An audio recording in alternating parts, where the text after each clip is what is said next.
Here's what happened in the Bryan Kohberger murder sentencing today. Well, we just witnessed probably the most emotional court hearing I've ever seen in my career as a journalist.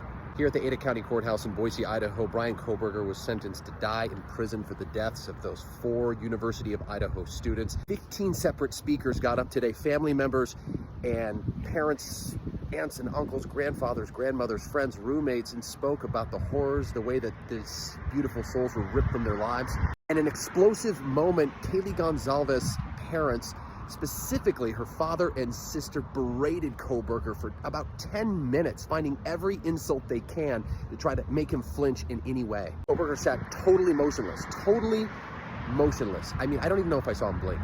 Also, at the end of this sentencing, we got new details about the case. There were 3 things I got out of that press conference. Number 1, we know it was the knife sheath that ended up connecting DNA evidence linking Kohberger to the murder scene. The prosecutors today said even if they didn't have that knife sheath, they likely would have had enough evidence based on the Hyundai Elantra video.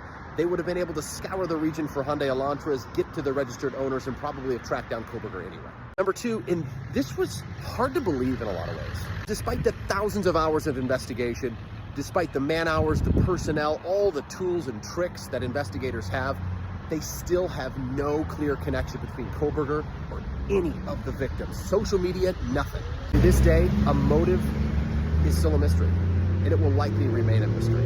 And the third most interesting thing to come out of that separate press conference today is that we're going to learn a lot more about this case soon, and it's already starting to trickle out.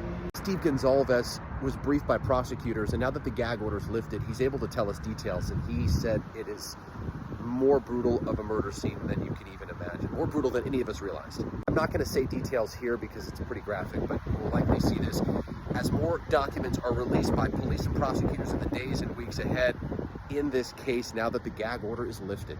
It's one of those days in court you'll never forget. I just can't obviously imagine what the families are thinking. Quite the day in Boise, Idaho. Keep following us as those documents are released.